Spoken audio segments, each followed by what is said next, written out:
नामस्मरण करायला पाहिजे, अखंड भगवंताचं नामस्मरण करायला. कारण शेवटच्या वेळी जर आमच्याकडून देवाचं नामस्मरण घडावं असा जर आमचा विचार असेल तर मला सांगा, इथे शेवटची वेळ कोणाला माहिती आहे का? जन्मतारखा सगळ्यांनाच माहिती असतील, सगळ्यांनाच. काहींना खऱ्या काहींना खोट्या, फरक एवढाच आहे, पण सगळ्यांना. कारण जन्मतारखेशिवाय आमचा आधार कार्डच तयार झाला नाही. बरोबर आहे की नाही? जन्मतारखा सगळ्यांना माहिती आहे. मृत्यूची तारीख खरी किंवा खोटी कोणाला माहिती आहे बरं? खरी तर नाहीच माहिती, पण खोटी पण कोणी सांगणार नाही. कदाचित जर लागलाच नेम तर काय सांगायची हिंमत आहे कोणाची? शेवटची वेळ जर आम्हाला माहिती नाही तर आमचा विश्वास पाहिजे शेवट प्रत्येकाला आहे. आमचा विश्वास पाहिजे शेवट प्रत्येकाला आहे. ऐका, आमच्या आयुष्यामध्ये अनेक गोष्टी सत्य आहेत. त्या अनेक सत्य असलेल्या गोष्टींपैकी एक सत्य म्हणजे आम्हाला मृत्यू आहे. महादेव आधीच जाऊन बसलेत मशानात, आणि आम्ही आमच्या जीवनामध्ये नेहमी बोलतोय जगी जास कोणी नाही. त्या असं कधीतरी एकांतात तुम्ही त्या चितेकडे निरीक्षण केलंय का बरं? एकट्या जळणाऱ्या माणसाचं निरीक्षण केलंय का? ज्यांच्यासाठी हाडाची काढ केली, रक्ताचं पाणी केले, आयुष्यभर नुसती धावपळ धावपळ धावपळ, कधी थांबलाच नाही बरं का? तो माणूस एकटा जळत असतो, त्याचं निरीक्षण करा ज्या वेळेला माणसाला कोणच नसतंय ना, बरं का? काही येतात मृत्यूच्या वेळी, त्यांच्या मनामध्ये काय असतंय माहितीये का? नुसतं जाऊन तरी आलं पाहिजे, त्याच्या पोरांना तरी दिसलं पाहिजे. निमित्त मात्र काही येतात, दर्शन घेतलं की लगेच निघून जातात.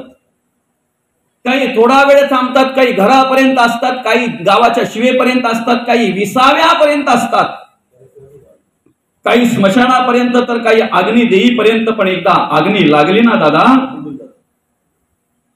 एकट्याला जळावं लागतंय.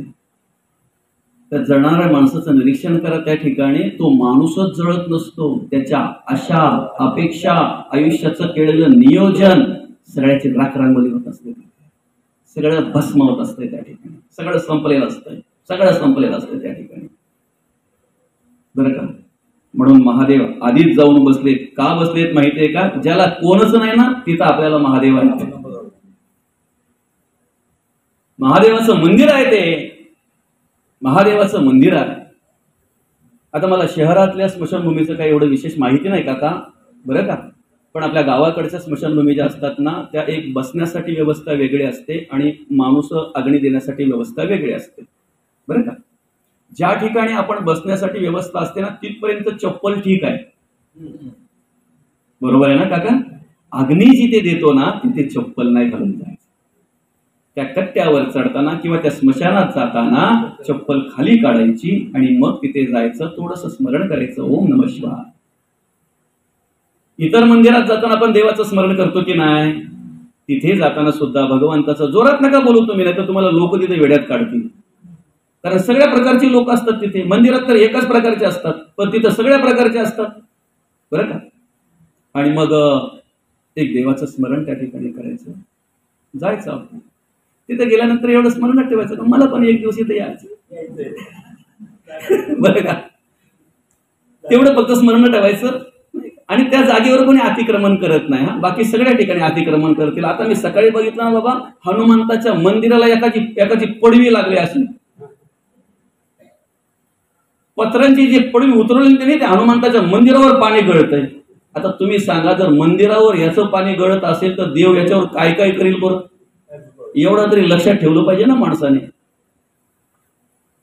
अंगणवाड्यांच्या जागा गावातल्या नष्ट होत चालतात, अतिक्रमण झाले. शाळेतल्या जागेवर लोक अतिक्रमण करतात, जिथे आपलं गावातलं भवितव्य घडतंय, भविष्य घडतंय गावाचं.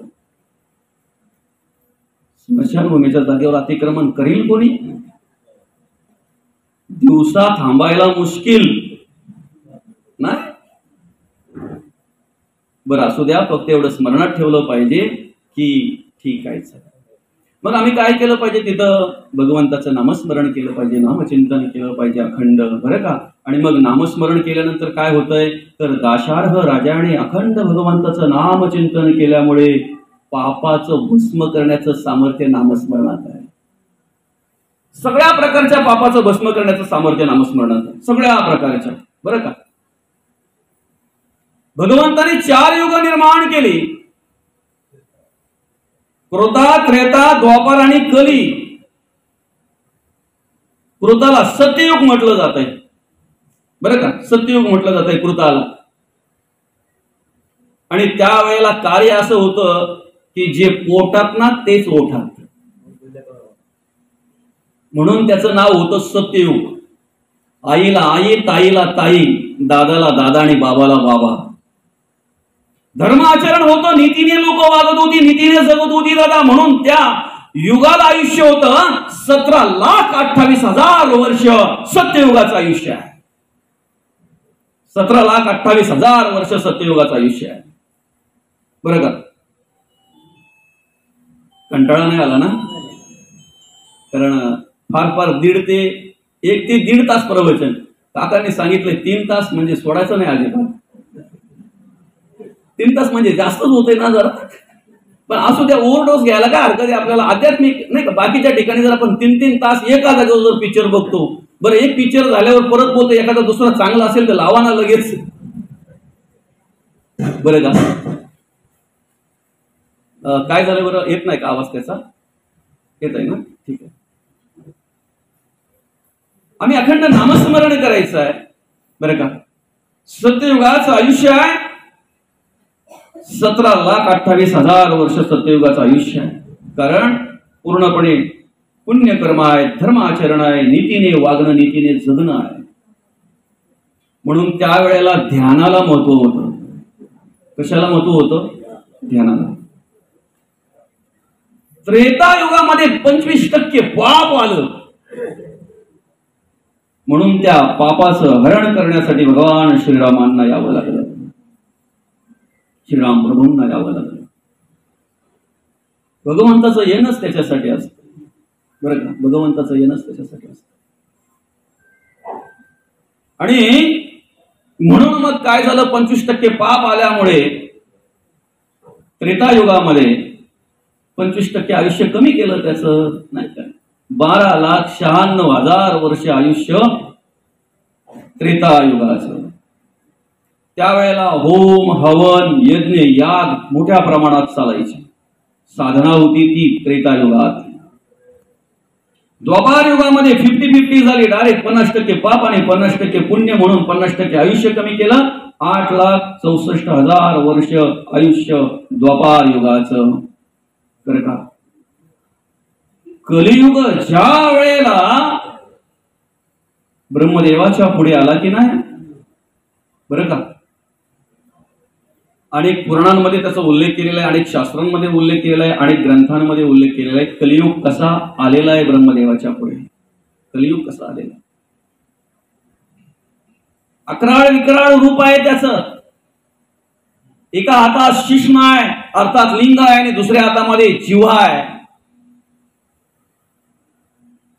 ब्रह्मदेव म्हणतायत असे काय अवतार आहे तुझं, असं काय आलेला आहेस तू या ठिकाणी. त्यावेळेला त्याने सांगितलं, ह्या 2 गोष्टींवर ज्यांनी नियंत्रण केलं त्याचं आयुष्य सुंदर झालं. बरं का, आज माणूस बर्बाद होताना जे पाहायला मिळतंय ना, माणसाला उद्ध्वस्त करणारे विषय अनेक आहेत. काम, क्रोध, लोभ, मद, मत्सर, दंभ, संशय, चिंता, असूया, अद्वया, भावना, इष्णा, कल्पना, वासना, आशा, ममता, तृष्णा याच्या पुढे. पण मला दम लागला बोलता बोलता. अनेक आहेत, पण खऱ्या अर्थानं प्रत्येक माणसाला, देवांना, ऋषींना, साधूंना उद्ध्वस्त करणारे फक्त 3च महत्वाचे आहेत: काम, क्रोध आणि लोभ. कामाचा अतिरेक झाला की अत्याचार घडतो, क्रोधाचा अतिरेक झाला की हिंसाचार घडतो, लोभाचा अतिरेक झाला की भ्रष्टाचार घडतो.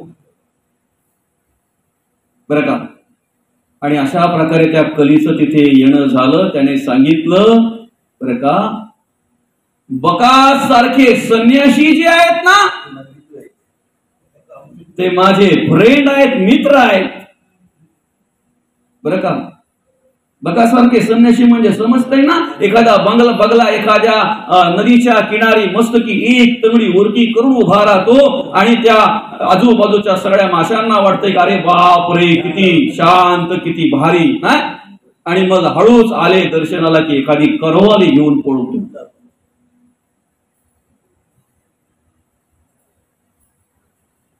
परश्री रथ आणि परद्रव्य हरत माझे भाऊ आहेत म्हणतो. कली म्हणतो ते माझे भाऊ आहेत, धर्म कार्य करणारे माझे शत्रू आहेत, माझे वैरी जर कोणी असतील ना तर हे इथं सगळे बसलेत ते कलीचे वैरी आहेत, बरं का.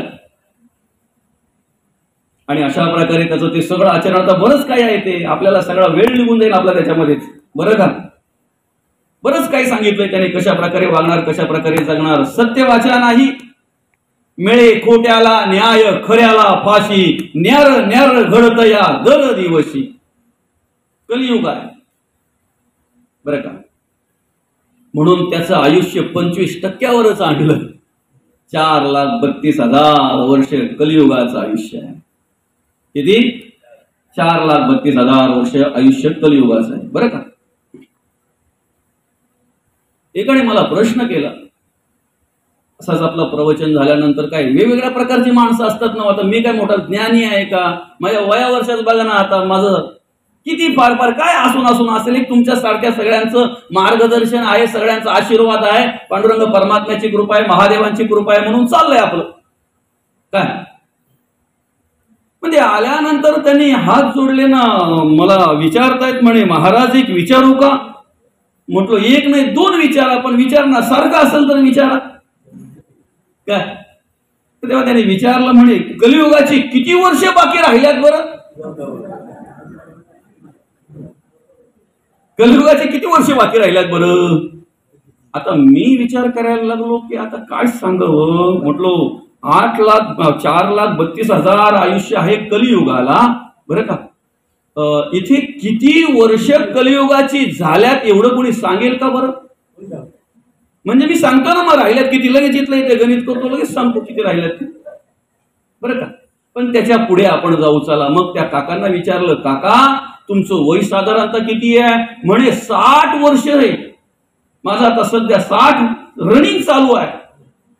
मग म्हटलो देवाने कलियुगाला जेवढं आयुष्य दिलंय तेवढं जर तुम्हाला मिळालं, नाही मिळालं तर 40 वर्ष बाकी आहेत कलियुगाची.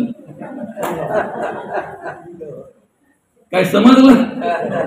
देवाने कलियुगाला ना, कलियुगात माणसाला आयुष्य किती दिलंय, 100 वर्ष वय नेमिले, 100 वर्ष, बरोबर आहे की नाही. बाबांचं वय किती आहे, किती कलीची बाकी आहेत. याने गेल्यानंतर कली आहे का कुत्रकृत आहे का सत्य, काय गरज आहे तेवढी. हात जोडले तरी बोलतो बाबा खरा आहे तुझं, बरं का. त्याच्या पुढे आपण जाऊ चला, त्याच्या पुढे आपण जाऊ. आपण जर ठरवलं ना दादा तर कलियुगाचा अंत आपण इथे बसल्या बसल्या करू शकतो.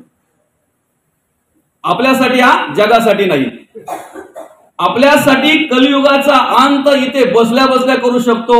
फक्त धर्म आचरणाने वागा, नीतीने जगा, ताईला ताई, आईला आई.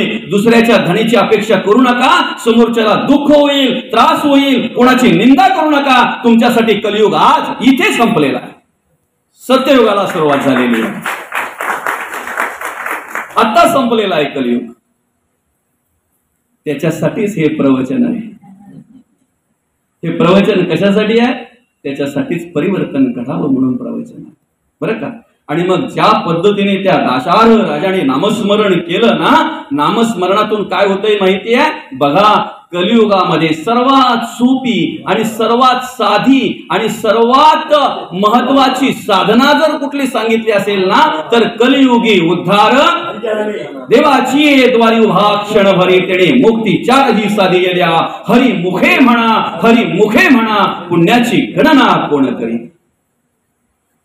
सलोकता, समीपता, स्वरूपता आणि सायुज्यता ह्या 4ही मुक्ती प्राप्त करून देण्याचा अधिकार जर कशामध्ये असेल तर हा नामस्मरणामध्ये आहे. म्हणून तुम्ही कुठल्याही पुराणाचा अभ्यास करा, कुठल्याही शास्त्राचा अभ्यास करा, कुठल्याही ग्रंथाचा करा, नाहीतर कुठल्याही संताचा करा. प्रत्येक संतांनी कलियुगामध्ये सर्वात सोपं आणि सर्वात साधं साधन जे सांगितलंय ते म्हणजे भगवंताचं नामस्मरण. आम्ही अखंड ओम नमः शिवाय, अखंड नमः शिवाय, नवे नवे प्रणवाचा उच्चार केला पाहिजे. जर आम्ही भगवंताचं नामचिंतन केलं, नामस्मरण केलं तर आमच्या जीवनाचा उद्धार झाल्याशिवाय राहणार नाही, आमच्या आयुष्याचा उद्धार झाल्याशिवाय राहणार नाही. म्हणून महत्वाचं आणि सर्वात सोपं आणि साधं साधन आहे. बरं का, जगद्गुरु तुकोबा काय म्हणतात माहितीये का? नाम घेता न लगे मोल, नाम मंत्र नाही खोल, दोची अक्षरांचे काम उच्चारावे राम राम. किती सामर्थ्य आहे? पाषाण तारण्याचं सामर्थ्य नामस्मरणामध्ये आहे. पाषाण तारण्याचं सामर्थ्य, दगड तारण्याचं सामर्थ्य नामस्मरणात आहे. आपण तर माणसाच तरुण होतो. फक्त काय करायचंय माहितीये का? बघा, ज्या दगडावर राम लिहितात ना ते वानर नाही का, ते दगड, ते पाषाण त्या पाण्यामध्ये तरत आहेत, पाण्यामध्ये तरत आहेत. भगवान श्रीराम प्रभूंनी बघितलं, रे नावात दगड तरतायत, नावात दगड तरतायत. आणि म्हणून मग त्यांनी प्रयत्न केला, आपण एखादा मोठा दगड टाकून तर बघू. मोठा दगड देवाने असा हातात घेतला आणि सोडला. काय झाला बरं? बुडला ना. म्हणजे तुम्ही ऐकलंय समजा, मग पुढे जायचं का थांबायचं? बुडला ना. बुडला. आता आपल्याला 3 तास जर बसायचं तर थोडंफार काहीतरी पाहिजे ना मध्ये, नाही का? बुडला. आणि पुन्हा मग थोडा छोटा घेतला, तोही बुडला. परत छोटा घेतला, छोटा छोटा करता करता अगदीच छोटा बुडला.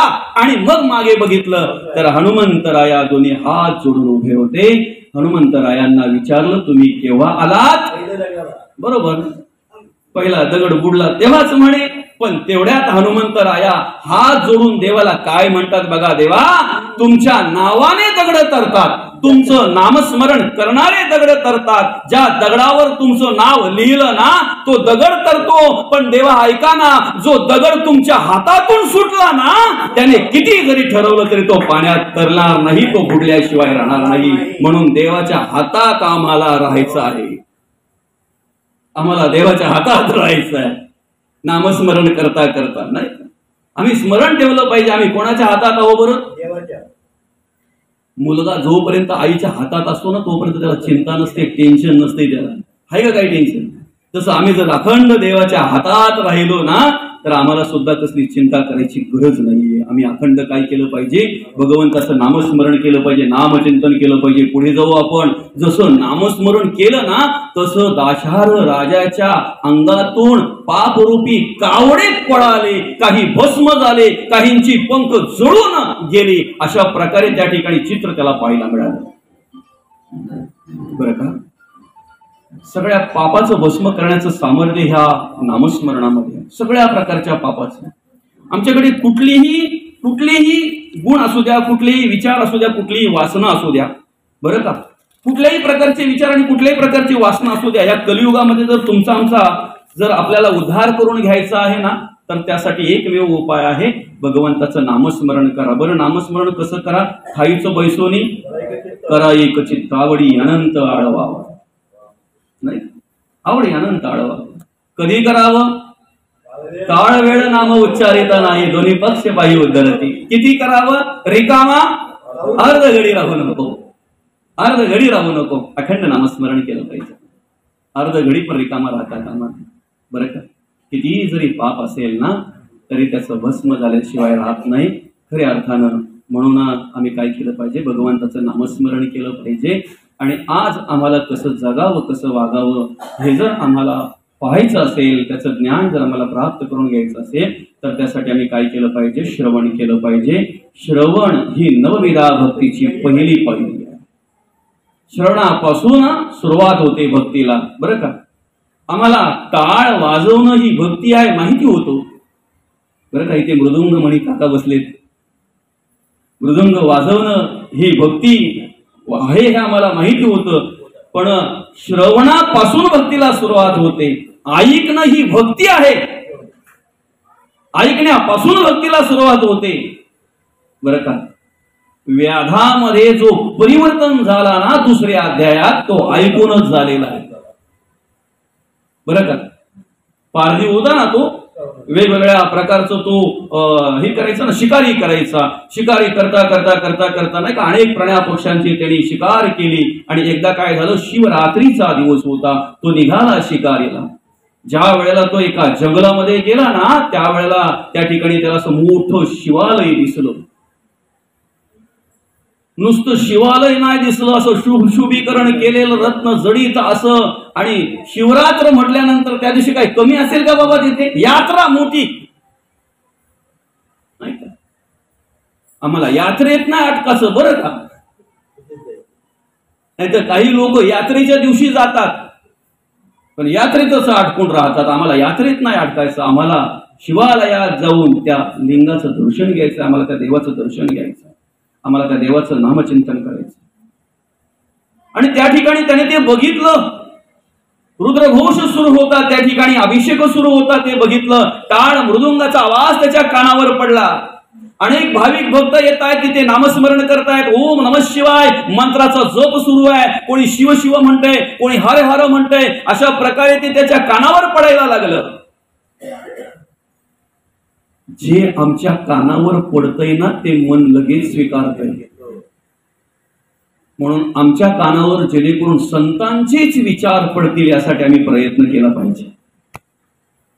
सकाळी उठल्या उठल्या जे गाणं तुम्ही ऐकताय ना, अभंग म्हणावं, गाणं म्हणावं, ओवी म्हणावं, अजून काही, ते दिवसभर आपण गुणगुणत असतो. ते दिवसभर आम्ही त्याचा विचार करत असतो. तो व्याध आहे, पारधी आहे, शिकारीच्या उद्देशाने त्याच्या खाकेमध्ये धनुष्यबाण, जाळं आहे, फास आहे, सगळ्या प्रकारची शस्त्र आहेत.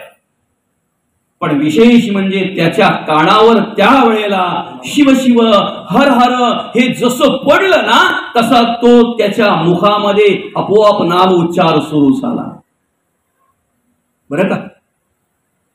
मनामध्ये एक वेगळा विचार आला. हे सगळं बघितल्यानंतर काय वेडी लोक आहेत. कुचेष्टेचा विषय त्या ठिकाणी आला बरं का. काय येत आहेत तिथे, दूध ओत आहेत, काही अर्पण करतायत, काही ते अभिषेक करतायत, काही टाळ मृदुंग वाजवतायत, काही ऐका आलं का लक्षात. अशा प्रकारे त्याच्या मनामध्ये तो विचार आला. पण पुढे वाटचाल करत असताना तो शिव शिव शिव शिव अशा प्रकारे नाम उच्चार करत असताना आणि मग एक अर्ध प्रदक्षिणा त्या लिंगाला त्या ठिकाणी त्या शिवालयाला झाली आणि पुढे तो निघून गेला. पुढे निघून जाता जाता जाता जाता बरं का त्या ठिकाणी शिव शिव हर हर शिव शिव हर हर असा उच्चार करत तो गेला. बराच फिरला पण त्याला काही कुठल्याही प्रकारे शिकार मिळाली नाही. म्हणून एका सरोवराच्या बाजूला गेला आणि त्या ठिकाणी पाण्याच्या हेतूने पाणी पिण्यासाठी काहीतरी प्राणी पक्षी येतील याचा विचार करून त्या सरोवराच्या बाजूलाच असलेल्या एका बिल्व वृक्षाच्या झाडावर त्या वृक्षावर बसला बरं का. बिल्व वृक्षावर बसला आणि बिल्व वृक्षावर बसल्यानंतर त्या ठिकाणी बराच वेळ झाला काही येत नाही. त्रासल्यावर मनुष्य काय करतो काहीतरी. म्हणजे पूर्वी तुम्ही एसटी मध्ये बसमध्ये प्रवास केलाय का बरं केलाय. त्या बसचे सीट बघा असे ते पाडलेले असायचे. ही घरी भांडून गेलेली माणसं. बाईशी भांडण झाली का बाईवर राग काढता येत नाही ना, मग तिकडे सीटवर काढायचे. ते खरं की खोटं नाही. ते कापूस एकदा भेटला ना त्याच्या हातामध्ये ते हळूहळू हळूहळू हळूहळू. अहो इथे सुद्धा काही आले आणि खाली बसले ना आंतरीवर, एवढी लांब की रशी काढून ठेवतात ते आंतरीशी. नाही आवडलं आणि काही मनाला लागलं असं एखाद्या महाराजांनी बोलला ना की मग त्या महाराजावर पण राग काढतात आणि असं ते काढतात एक एक एक एक रशी तिथे बरं. आता त्याला ते शिकार मिळालं नाही म्हणून तो काय करायला लागला माहितीये का. ज्या बिल्व वृक्षावर बसलेला ना त्याची पानं तोडायचा बरं का. आणि त्याचं ते शिव शिव हर हर चालूच होत. पण जिथे टाकायचा ना ती पानं जिथे पडायचा ना ब्रह्मदेवाने स्थापित केलेलं त्या ठिकाणी शिवलिंग होतं बरं का. पुढे परत चरित्र मांडलेले ते बरेच प्रकार मांडलेले बरं का. आणि मग अशा प्रकारे त्या ठिकाणी खऱ्या अर्थानं शिवरात्र, बरं का, नामघोष कानावर पडला, शिवलिंगाचं दर्शन झालं, शिवालयाचं दर्शन झालं, अनेक भाविक भक्त त्या ठिकाणी पाहायला मिळाले. नामस्मरणाविषयी काय सांगितलंय माहितीये का? तुम्ही ठरवून करा किंवा सहज करा, तुम्हाला त्याची प्राप्ती मिळणारच. बरं का, निखारा आहे की नाही, निखारा, त्या निखारावर तुम्ही जाणून जर पाय दिला, कळून जर पाय दिला, तर तुम्हाला चटका बसणार ना, बसणार की नाही? पण चुकून पडला तर तरी बसणार, चुकून पडला तरी बसणार. आम्ही समजून जरी पाय दिला तरी त्याचा आम्हाला चटका बसतोच, आणि चुकून जरी आमचा पाय पडला न कळत तरीही चटका बसतोच. तसं आम्ही कसंही जरी नामस्मरण केलं तरी त्याची प्राप्ती आम्हाला मिळतेच मिळते.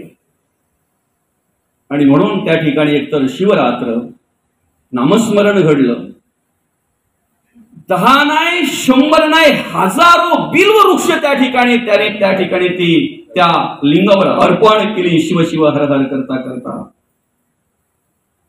विशेष म्हणजे काही शिकार न मिळाल्यामुळे उपवास घडला, रात्रीचं जागरण झालं, आणि हा सगळा योगायोग जुळून आल्यानंतर अशी काही पुण्याई त्या ठिकाणी प्राप्त झाली. असं काही त्याच्यामध्ये खऱ्या अर्थानं एक कृपा शिवाची झाली. बरं का, पुढे एक हरणी आली, तिच्यावर तो बाण लावणार तेवढ्यात ती बोलते, दादा मी गर्भिणी आहे. बरं का, काय म्हणते ती, मी गर्भिणी आहे, आणि गर्भिणीला जर मारशील तर तुला काय होईल, पाप लागेल. बरं का, आणि मग ते गर्भिणीला मारल्यानंतर काय पाप लागते ते थोडक्यात वर्णन केलंय, ते आपण पुढे वाचू 1-2 मिनिटात. बरं का, काय म्हणते ती, हे महापुरुषा, मजकडून काही अन्याय झालेला नसता तू मजवर व्यर्थ का बाण रोखलेला आहेस? माझ्याकडून काही अन्याय झाला का? बरं का, माझ्यावर कशासाठी तू हा बाण रोखलेला आहेस? तुला माहिती आहे का, मी तर गर्भिणी हरणी आहे. तू माझा वध करू नकोस, माझ्या उदरात सूक्ष्म अज्ञानी गर्भ आहे. माझा वध केल्यास तुला फार मोठा दोष लागेल. एक रथ भरून छोट्या जीवांना मारले तर एक हरिण मारल्याचं पातक लागतंय. 100 हरणांच्या वधांनी एका बैलाच्या हत्येचं पातक लागतंय. 100 बैलाच्या हत्येने एका गोहत्येचे पातक लागते, आणि 100 गोहत्या केल्यानंतर एका ब्राह्मणाच्या वधाचे पातक लागतंय, आणि 100 ब्रह्महत्या केल्यानंतर एका स्त्रीवधाचं पातक लागतंय. 100 स्त्रियांच्या हत्येचं, एका गुरुच्या हत्येचं पातक लागतंय, आणि एका गर्भिणीच्या वधाचं. असे अनेक गुरु जर हे झालं तर मग त्याच्या एका गर्भिणीच्या वधाने पातक गुरु हत्येच्या शतपट असतंय. एका गर्भिणीच्या वधाचं पातक गुरु हत्येच्या शतपट असतंय. अशा प्रकारे त्या ठिकाणी तिने त्याला ज्ञान दिलं, त्या ठिकाणी सांगितलं, आणि ते सांगितल्यानंतर मग त्याने विचार केला की ज्या अर्थीचे मलाही माहिती नाही त्या अर्थी हे त्या हरिणीने सांगितलं, म्हणजे ही ज्ञानी आहे, कोणतरी वेगळी आहे. आणि मग सांगितलं मी कोण होते काय. मग तिने सांगितलं की त्या समुद्र मंथन करत असताना मी रंभा म्हणून त्या ठिकाणी होते, आणि मग त्या ठिकाणी काय काय घडलं ते सगळं वर्णन पुढे केलंय. बरं का, सगळ्या प्रकारचं वर्णन केलंय. मग त्याने सांगितलं ठीक आहे, तुझ्यावर मी विश्वास ठेवतो, तू परत येशील म्हणून, पण शपथ घे. आणि शपथ घेताना फक्त आता मी ते वाचून दाखवत नाही, तुम्हाला वेळ मिळाल्यानंतर अर्थात तुम्ही वाचा ते, की शपथ कसल्या कसल्या पातकांची घेतलेली आहे. आपला विषय काय बघा, परत एकदा ऐका. आम्ही ऐकायचंय, वाचायचंय, जे वाईट आहे त्याचा त्याग करायचा आहे. तिन्ही हरणांनी त्या ठिकाणी ते वर्णन केलेलं आहे. पहिली गर्भिण आली, दुसरी म्हणते मी पतीला भेटून येते. बरं का, तिसरा हरिण येतो त्या ठिकाणी, तो हरिण म्हणतोय माझ्या पतिव्रता आहेत, त्यांना भेटून यायचं आहे. चौथी येते, अर्थात ती तिसरी हरणी, ती म्हणते की माझ्या बाळाला पाजून यायचं आहे. बरं का, ते बाळ लहान आहे. अशा प्रकारे त्या ठिकाणी सगळं काय आहे, आणि प्रत्येक हरणी त्या ठिकाणी वर्णन करते काय काय पातक लागेल मला जर मी ही शपथ मोडली तर. बरं का, आणि अशा प्रकारे मग त्या ठिकाणी त्यांच्यावर तो विश्वास ठेवून त्यांना तो सोडतो. पण महत्वाचं काय माहितीये का, हरणांकडून त्याला जे श्रवण झालं ना त्याच्याने त्याचा उद्धार झाला. आपला विषय काय होता, ऐकणं ही भक्तीची पहिली पायरी आहे. ऐकण्यापासून भक्तीला सुरुवात होते. व्याधाने हरणांचं ऐकलं, ऐकताय ना, त्याचा उद्धार झाला. ज्याला हरणांच्या बरोबर शिवगणाप्रमाणे त्याला तेजपुंज तेजस्वी रूप प्राप्त झालं. बरं का, आम्हालाही ते रूप प्राप्त व्हावं असं जर वाटत असेल तर खऱ्या अर्थानं आम्ही सुद्धा अखंड काय केलं पाहिजे? भगवंताचं नामस्मरण केलं पाहिजे, श्रवण केलं पाहिजे, ऐकलं पाहिजे. ऐकून माणूस बिघडतो हे तुम्हाला माहिती आहे ना. आपण बोलतो की नाही, आमचा मुलगा तसा नव्हता, माझ्या शब्दाच्या पलीकडे नव्हता, पण शेजाऱ्यांच्या पोरांच्या जिथून जायला लागला ना, तिथून शेजाऱ्यांच्या पोरांचं ऐकून बिघडला. तर याच्याच पोराचं ऐकून शेजाऱ्यांचे बिघडले, ते काय समोर फायदा आहे? प्रत्येक जण हेच बोलतो ना, कोणी बोलतोय का माझ्या पोरामुळे शेजारची पोरा बिघडली? किती खट्याल किती गोडसर असू दे ना, तो काय बोलायला माहितीये का? शेजाऱ्यांच्या पोरामुळे शेजाऱ्यांच्या पोराचं ऐकून माझा पोर बिघडला. बरोबर का नाही? माझ्या माय माऊल्या सुद्धा काही वेळेला बोलतात, माझा पोरगा म्हणजे माझ्या शब्दाच्या पलीकडे नव्हता ग, पण जिथून लग्न झाला ना ऐकून बिघडला. कोणाचं बरं? मी नाही बोलत, तुम्ही बोला काय बोलायचं ते. मला काय गरज आहे बोलायची? मला परत उद्या यायचं, इथे परवा परत यायचंय. बरं का? बरं, आपला विषय फक्त एवढाच आहे, माणूस ऐकून बिघडतो एवढा विश्वास आहे ना आपल्याला. संत म्हणतात मनुष्य ऐकून घडतोय, हे सुद्धा तेवढंच सत्य आहे आणि त्याच्यावर आम्ही विश्वास ठेवला पाहिजे. बरं का, ऐकून मनुष्य घडतोय हे पण तेवढंच सत्य आहे आणि त्याच्यावर आम्ही काय केलं पाहिजे? विश्वास ठेवला पाहिजे, त्याच्यावर विश्वास ठेवला पाहिजे. असे कितीतरी घडलेले आपण पाहतोय ना ऐकून. बरं का, ऐकून घडलेले पाहतोय.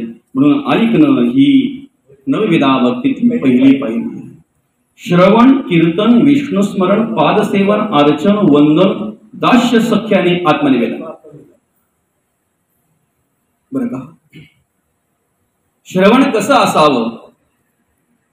आपल्याला साधारणतः 7:30 वाजता थांबायचं आहे ना दादा? 7:30 वाजता थांबायचं आहे ना, कारण परत आरती आहे 15 मिनिटाची.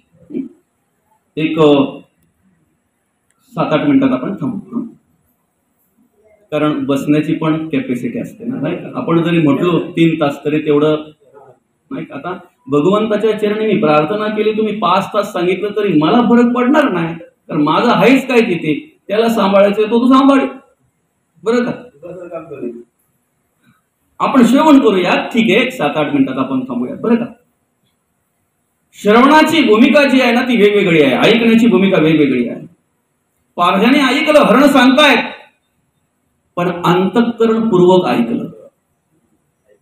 आता आपण सगळे इथे बसलोय, बरं का, खऱ्या अर्थानं तुमच्यासारखे श्रोते जर असले ना तर वक्त्याने थांबूच नाही असं वाटतंय. ऐकणारे असले ना फक्त चेहऱ्यावर आपल्या असं वाटलं पाहिजे की आम्ही ऐकतोय म्हणून. बरं का, आपल्याला काय 500ची गरज नाही, 5 असले तरी चालतील. ऐकणारे पाहिजे, ऐकणारे पाहिजे. आता एक माणूस ठाण्याच्या मार्केटमध्ये गेला आणि त्या बाजारात गेल्यानंतर त्या ठिकाणी त्याला एक मूर्त्या लावून असा बसलेला माणूस, म्हणजे मूर्त्या विकणारा माणूस त्या बाजारामध्ये त्याला दिसला. आणि अशा मूर्त्या त्याने समोर ठेवल्या होत्या. बरं का, आकर्षित होत्या मूर्त्या, चांगल्या होत्या. आणि त्याला वाटलं की चला आपण एक विचारूयात, एखादी मूर्ती आपण घेऊयात, चांगल्या वाटतात मूर्त्या. आणि मग काही झालं, त्याने त्या अशा 10-12 असलेल्या मूर्त्या एकाच आकाराच्या, एकाच रंगाच्या, एकाच साहित्यापासून, एकाच मटेरियल पासून तयार केलेल्या, त्या एकाच रंगाच्या, एकाच आकाराच्या, एकाच साहित्यापासून निर्माण केलेल्या 10-12 मूर्त्या. त्यापैकी पहिल्या मूर्तीचं तिने विचारलं, म्हणे दादा काका ह्या मूर्तीची किंमत काय हो? तेव्हा त्याने सांगितलं ह्या मूर्तीची किंमत 50 रुपये. आता नाही मिळत, पूर्वीचा होता तो. बरं का, 50 रुपये. आता काही कसं असतंय माहितीये का, काही महिला पण सोसायटीमध्ये जर कोणी आलं ना काही विकायला तर बोलवतात. बरं का, हे कितीला, ते कितीला, ते कितीला, हे कितीला, अर्धा तास घालवतात आणि मग बोलतात मला पाहिजे तसं नाही तुझ्याकडे. एक अशीच बाई गेली मार्केटमध्ये नवऱ्याच्या जोडीला, बरं का, आणि गेल्यानंतर काय झालं, उन्हाळ्याचे दिवस, घामगीर झाली बाय, आणि मग नवऱ्याची खरेदी चालली, इकडे हे घे ते घे. तेवढ्यात तिला एक साडीचं दुकान दिसलं, ती गेली साडीच्या दुकानामध्ये, लागली ना अगदी 200 पासून सुरुवात केली तर पार 20,000पर्यंत साड्या काढल्या त्याने, ताई आले म्हणून, बरं का. आणि तीही साडी 20,000ची साडी काढल्यानंतर पण जेव्हा बाई ती बोलते मी येते बरं का, आता त्यांचं पण आवरलं असेल, तेवढ्यात मग तो दुकानदार बोलतो ताई एक तरी घ्या. घ्यायला आलेच नव्हते ना, एसी बघितली म्हणून मी तुझ्या दुकानात आले. तसा हा मूर्ती घेणारा जो होता ना, तो टाइमपास करणारा नव्हता, त्याला बरं का जाणून घ्यायचं होतं. पहिल्या मूर्तीची किंमत म्हणे 50 रुपये, मग दुसऱ्या मूर्तीची 100 रुपये, तिसऱ्या मूर्तीची 500 रुपये. अरे म्हणे असं कसं काय, एकाच आकाराच्या मूर्त्या, एकाच रंगाच्या मूर्त्या, एकाच मटेरियल पासून तयार केलेल्या मूर्त्या, वेगवेगळी किंमत का बरं. मग तेवढ्यात त्याने काय केलं माहितीये का, एक स्प्रिंग टाईप त्याने तार दिली त्याच्याकडे. कुठली माहितीये का, जे कन्सिल्ड फिटिंग साठी इलेक्ट्रिशियन वापरतात ना, अशी तार. आणि सांगितलं पहिल्या मूर्तीच्या कानामध्ये टाक दादा ही तार, जी टाकली ना ती इकडनं टाकल्याबरोबर इकडे निघाली, म्हणून तिची किंमत 50 रुपये. इथे किती आहेत बरं 50 रुपयावाल्या मूर्त्या,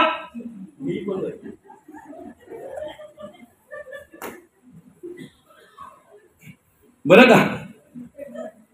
इकडनं टाकली ना तार इकडे निघाली, इकडून तिकडे गेले. काही मंडळी अशी असतात ना, जिथं घेतलंय तिथं सोडून देतात, बाबा हे काही नको आपल्याला, आपला आहे ते बरं आहे, येर माझ्या बस तुमचं तुम्ही सांभाळा, तुमचं तुम्हाला लजला. खरं तर प्रवचन जे आहे ना, कीर्तन जे असतंय ना दादा, हे परिवर्तनासाठी असते, बरं का, परिवर्तनासाठी असतं. जेवढं चांगलं वागता येईल ना आम्हाला, तेवढं चांगलं वागता आलं पाहिजे, जगता आलं पाहिजे, बरं का. आणि मग म्हणे दुसरी मूर्ती दुसऱ्या मूर्तीच्या कानातून टाकल्याबरोबर तोंडातून बाय. ती एखादीच्या घरी बसायला गेली की बोलती सुद्धा, हिचं हे चाललंय, तिचं ते चाललंय, तिची सून नाही ग अजून बरी, आणि तिची सासू तर तशीच आहे. बरं, या सगळ्या गप्पा गोष्टी 2 तास चालतात आणि मग उठताना बोलते कोणाची निंदा करणं पाप आहे. हा, निंदा नको हो बाई, कोणाची, पाप आहे तू. 100 रुपयावाली मूर्ती, 100 रुपयावाली मूर्ती. आता तिसऱ्या मूर्तीच्या कानात ज्या वेळेला ती तार टाकली की नाही, तेव्हा ती कानातून अंतःकरणापर्यंत गेली, मनाला स्पर्श झाली, बुद्धीला स्पर्श झाल्यानंतर ती मुखातून निघाली. ह्या मूर्त्या महादेवाला अपेक्षित आहेत, बरं का. ह्या मूर्त्या महादेवांना अपेक्षित आहेत, म्हणून हे तुमच्या सगळ्या सोसायटीतील माणसांनी, किस्मतराव परिवार, आमचे किरण काका असतील, आमचे बाबा असतील, बरं का, तुम्ही सगळेच आहात. हे कार्यक्रम जे आयोजित केलंय ना, हे परिवर्तनासाठी आयोजित केलेला आहे. जास्त नाही, थोडंफार जरी बदल झाला ना, तरी आजच्या या कार्यक्रमाचं काहीतरी सार्थक झालं असं म्हणायला हरकत नाही. असो, आम्हाला चांगलं वागण्यासाठी, चांगलं जगण्यासाठी भगवंताने सामर्थ्य देऊ. पांडुरंग परमात्म्याकडे, महादेवांकडे आपण प्रार्थना करूया. आणि आम्हाला या ठिकाणी अजून 2 दिवस श्रवण करायचं आहे, बरं का. त्यासाठी आम्हाला उत्तमाचं श्रवण व्हावं म्हणून पांडुरंग परमात्म्याकडे आपण, महादेवांकडे आपण सामर्थ्य मागूयात, नाही का. जसं आज झालंय की नाही, मस्त, अगदी मलाही समाधान वाटलं, कारण तुमच्यामुळे जे श्रवण झालं ना, काय सुख आणि काय समाधान एक एक शब्द देऊन जातो ना, ते महादेवाचं आणि आपलं आपल्यालाच माहिती, नाही का. काही नसते अभ्यास वगैरे, असं काही विषय नाहीये. आणि अभ्यास म्हणून ज्या वेळेला आपण येऊ ना, त्यावेळेला आपला कार्यक्रमच झालेला असेल, बरं का.